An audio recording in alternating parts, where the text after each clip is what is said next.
We've been on a bit of a golden axe bender lately on this channel, so I thought it would be appropriate to finally give the arcade original some love here, today.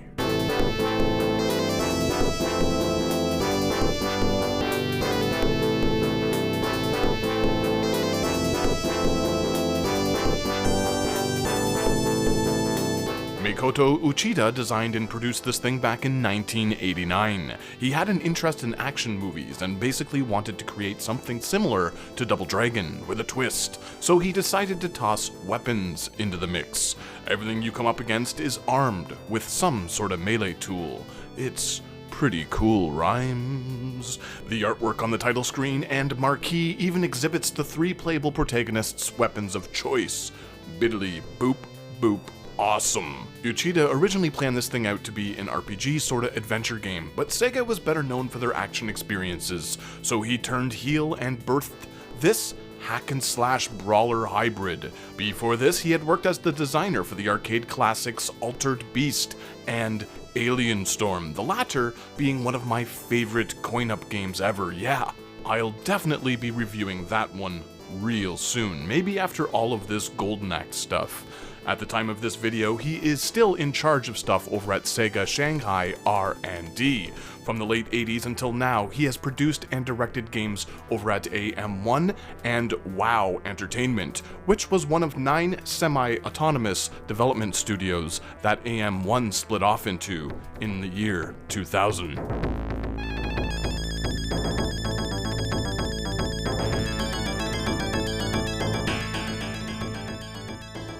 So yeah, basically this guy's a big deal. He had a lot of interesting ideas during the 80s. One that always stuck out to me was his obsession with including pressure-sensitive controls to the Altered Beast game.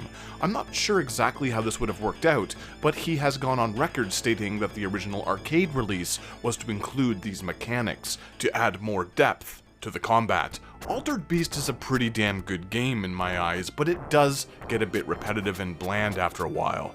When the port was being built for the Mega Drive Genesis, he once again wanted to include these pressure controls, but sadly, there wasn't enough time. Well, that and the technology just wasn't there yet. To produce to that scale, anyway. That game would later be packed in with the Sega Genesis in North America, but Uchida unfortunately never got to see his product bundled with the 16-bit console. By the time he made his way to the far west, Sonic had already taken over. Super Mario World, wow! What's this one? Oh, this is a Sonic the Hedgehog from Sega Genesis. Hey, look at these radical colors, huh? Wow, Sonic's fast, too. No, over here. I like Genesis. Okay, so we're still talking about Golden Axe, right? Yeah, but the story of Altered Beast kind of feels like the starting point in a lot of ways. Makoto Uchida was into movies, and it's clear that he dug the Conan thing, as well as a lot of those Ray Harryhausen flicks of yore.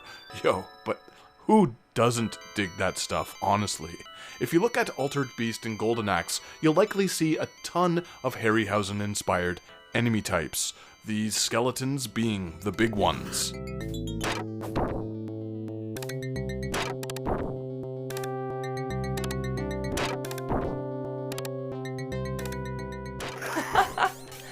Oh my god. They're such a pain in the ass. Oh jeez.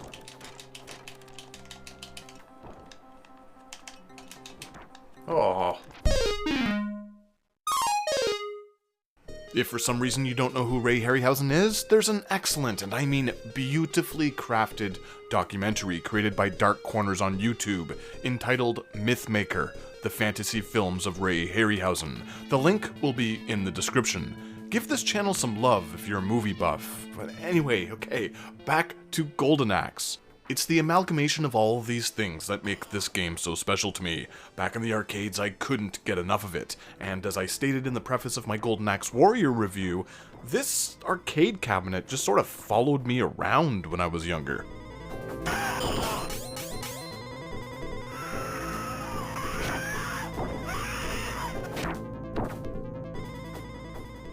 Now, with all that nice nostalgia, Golden Axe still isn't my favorite arcade game of all time or anything, but it's one of the more memorable ones. I still remember being a kid and sinking my teeth into this coin-up experience. What's odd is that I don't think it was ever being played, even when it was brand new. Maybe it just came out a bit too late. By 1989, the swords and sorcery thing was a bit outdated. But that could just be me and my experience. Every city, every town is different, so maybe it was the opposite where you came from. I just remember this thing not being too big of a deal in the arcades that I frequented. The combat feels a bit stilted, and it gets a bit tiresome due to the difficulty, but I still enjoy it. The visuals were and are inspired. The backgrounds are very detailed and original with a very, like I said, Harryhausen aesthetic throughout. I particularly like how short the stages are and how the game progresses. There are narrative beats that play out between traversable levels, and you really feel like you're on a journey to defeat the evil death equals adder with each step. It's a very well-constructed game with you, the player, doing all of the busy work. You'll travel the seas on the back of a turtle and eventually by air to the final castle on an eagle. It's just so well designed and conceptually a very concise experience. I really can't stand that when you're fighting one and you're sort of like locked in because the way the combat is, it's like so sluggish, and then the other one just comes up and rams you up the ass. You're making me really nervous there. I'm not coming over there. What are you gonna do? Well, what the hell? Come Just press start. on. I was trying not to do that.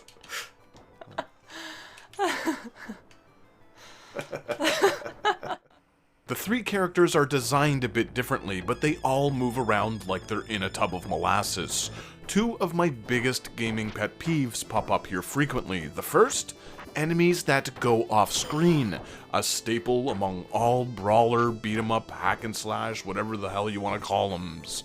The second, and this is a biggin, being stun locked, grabbed, or just not able to move at all. Oh man, any game that has enemies that hold me back is just infuriating. In this one, it's all about stun locks. Baddies pounce on you and just keep hammering away while you as the participant are incapacitated. Can't fucking stand it, drives me nuts. This is 1989, back in the day I didn't have these problems with the game. It's just now, playing it, it feels dated. Also, why do the magic spells take so long to perform? Commercial break. Time to toss out a screen wipe move. Oh. They're very theatrical though, and they look quite nice. A lot of variety. Fire, lightning, thunder.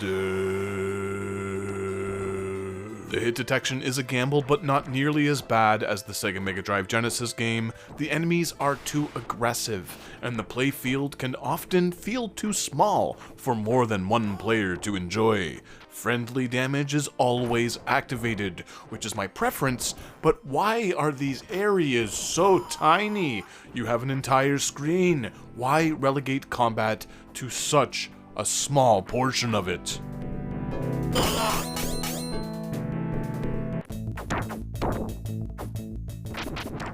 We got the cotton candy flying around.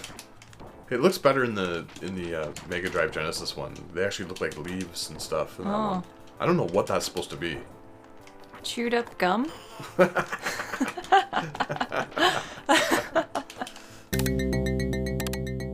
Outside of those things, Golden Axe is pretty great. Yeah, you kind of have to transport yourself back to the late 80s, and basically I just said that the combat and stage design can be crap, but you honestly get used to it after a while, and it's a really short game.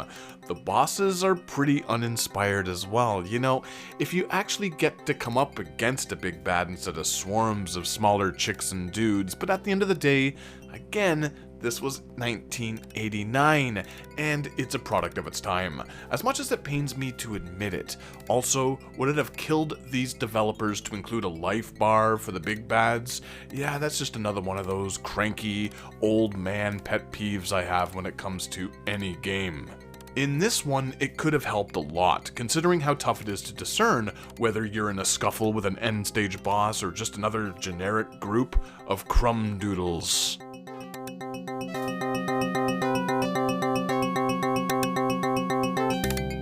Alright, so back to the positives before everyone just starts thinking that I hate this thing. The graphics are detailed, well drawn, and decently animated for the most part, with some nice colors, but the enemy variety gets repetitive very quickly. By the third stage, you've pretty much seen all of what the game has to offer when it comes to foes, but the levels are all brief, as I keep saying, so it's not really an issue. You really made a run for it.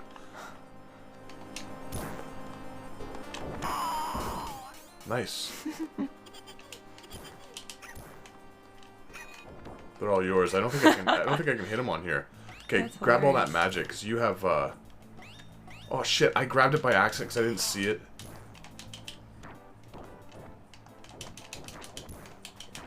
Fuck you with your goddamn gilded berries.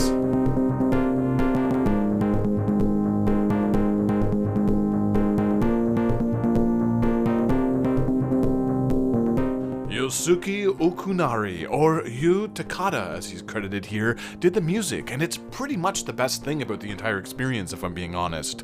All of the music is memorable, punchy, and stylistically appropriate with a really thick bass sound. For such a bite-sized arcade game, it has a lot of different tracks. Most of them follow a similar harmony or theme, but there are enough differences to remain compelling for the 20 or so minutes it takes to see the end credits. And all of the sound is very polished.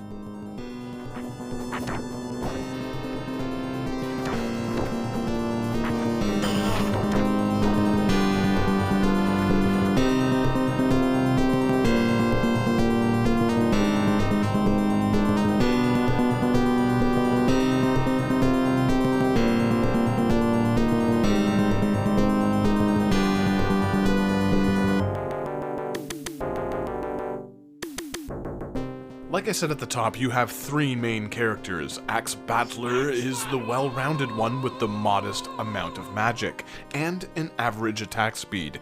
He's your pretty typical Conan clone, with a long sword who uses explosive spells, or volcanic magic, as it's known over here in North America.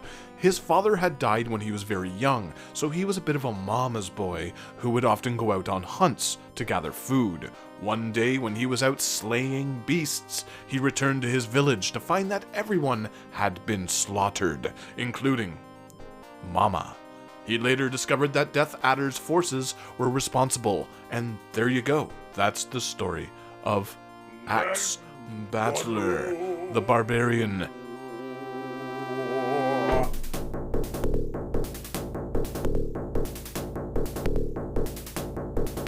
Gilius Thunderhead is the brutish dwarf. His magic bar is the lowest, with a thunder effect, but he's a hog with his blunt force weapon, the axe. He was once a soldier from the Kingdom of Firewood that now seeks vengeance on Death equals Adder for the slaughter of his brother.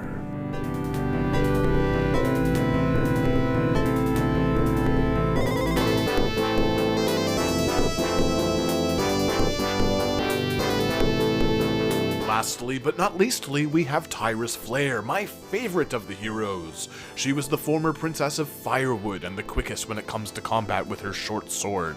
Tyrus has the largest magic pool, with a fire attack that decimates enemies. Her nimbleness and ability to evade swarms of baddies makes her an asset on the battlefield. Personally, I just find her the easiest to control. As I said, the regular peons tend to gravitate and leech onto you, and her prowess just gels with my playstyle the best. As for her backstory, it sorta depends on what you consider to be canon.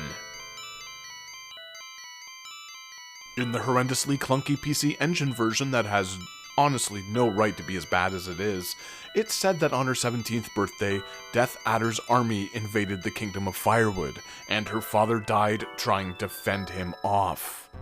After her dad died, her mother took her to find refuge in nearby canyons, but Mama got sliced up by one of Adder's minions on the way.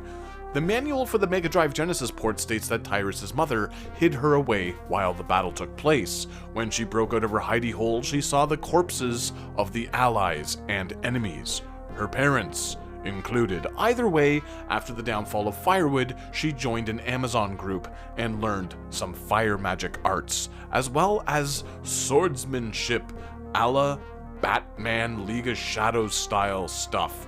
Pretty cool.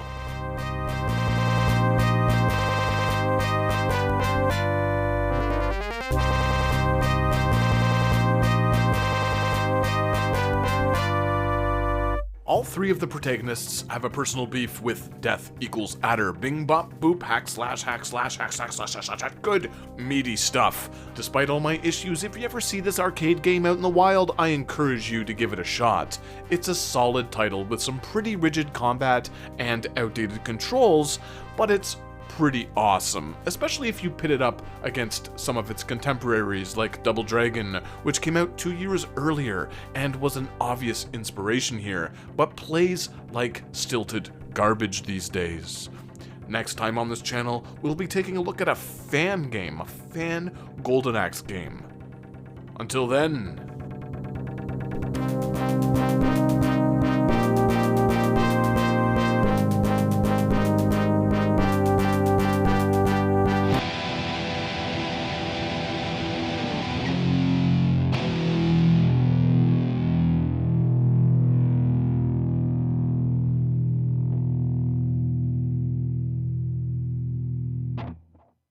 I have the axe. You have the golden axe. Mm-hmm. They should name a game after him. I like how I have my lizard. Your what? My lizard. Didn't you see it? No. It ran away. Oh, you did? Yeah. That's weird. Never noticed that. Boot them!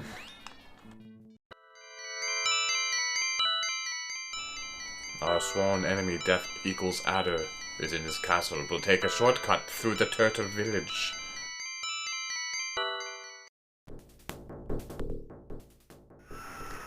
Oops. I always do that. Oh! I pulled a Ray Ray. You fell off the cliff. You did that last time, I think. Yep. Is this the floor? The thing is, when you hit them, when you want to fight them, you actually have to... Be on their plane? Mm-hmm. Yeah, I'm not good at that. Not on their helicopter. Very funny. Do you prefer playing this one or the Sega Genesis one? The one we played last time? I don't know, I like this one. Oops. It feels a little smoother. Yeah.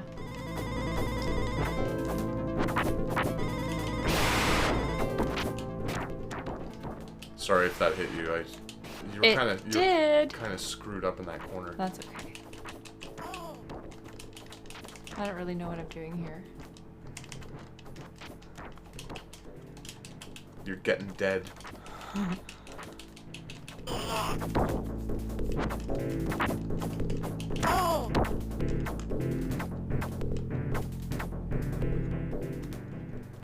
All right, lady, that's enough. Toss her off the screen. Oh! Oh, she's back for more. He's a tough little fuck. He looks like our dog. Yeah.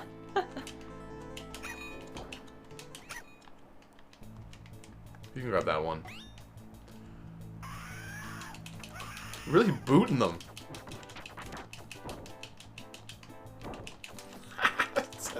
I was enjoying watching him like just kicking her while she was down. That's why I didn't. Oh, that's why I didn't intervene. I really can't stand it when they come up behind you when you're fighting. Oh, double.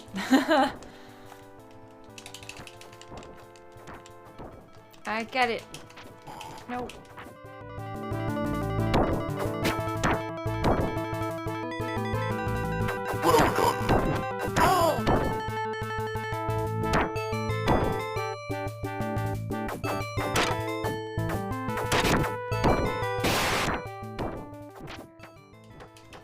These look like something from, like the skeletons from Jason and the Argonauts.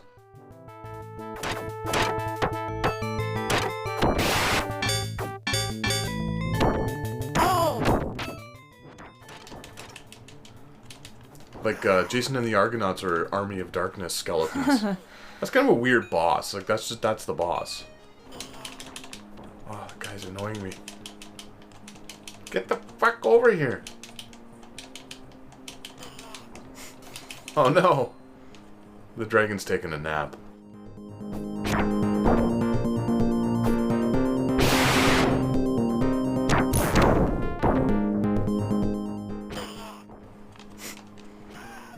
They're all yours. Oh, I got one too now. Ah! I find it the easiest to kind of go up and down. Like this. Like to avoid them. Yeah. Because they really, like, they're just Oh no! all over you like stink. Oh yeah, you get the little... Oh, you got the bad one. The little, strip mall ride, toy ride. Insert $1. We got the raspberry punk. Whoops. That wasn't very good. Oh, nor was that. Oh.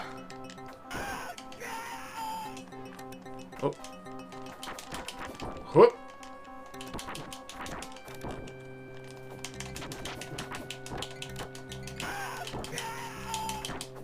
Yeah. Keep going off screen. Skeleton time.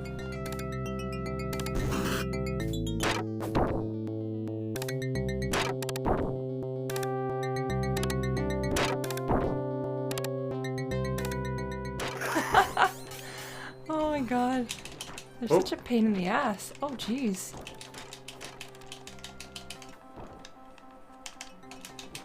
Oh. Bad timing there. Boot him off. Get the fuck out of here.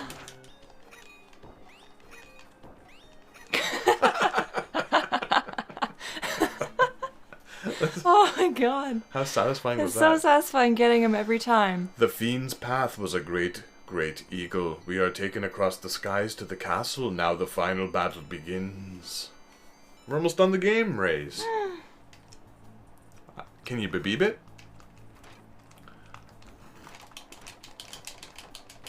I can hardly bebeeb it. Damn it. Whoop. I really can't stand that when you're fighting one and you're sort of like locked in because the way the combat is, it's like so sluggish, and then the other one just comes up and rams you up the ass.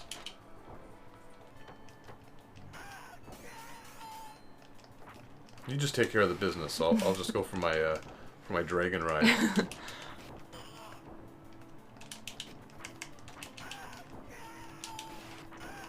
Nice.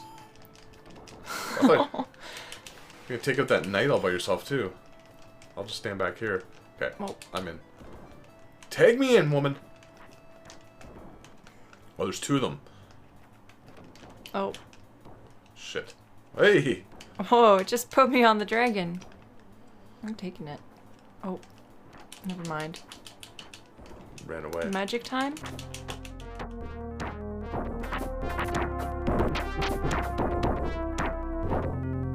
There's some spoopy business going on behind us.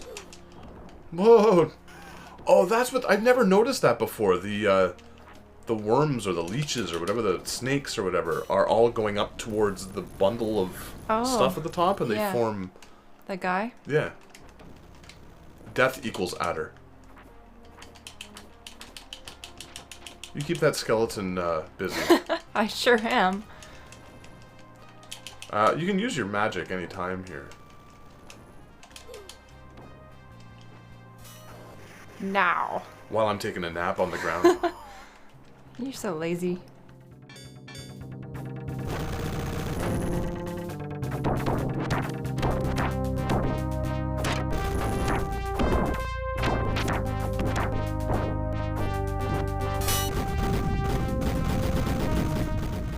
That one skeleton's just looking up at me, mesmerized. Wow. Wow. My hero. Whoa, that really tracked me. Well, I finally got one of the special moves to work, but I just basically just did a pirouette in the middle of the battle zone.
Is that the eagle that we rode in on, do you think? Symbolic, yeah. Congratulations to who? Congratulations to you. To both of us. Great, we're playing Great Axe. Great axe. I thought we were playing Goldenaxe. Oh shit, better watch out. Uh-oh. Those kids are about to get boot fucked by these enemies with their berries. We're playing Great Axe at the Opa Opa. Or the Pow Pow. Opa Opa Pow Pow. Oh, here he comes. They always gotta leave the short one behind. Video game doi doi. Hokari sweat. Why is the video game place so small?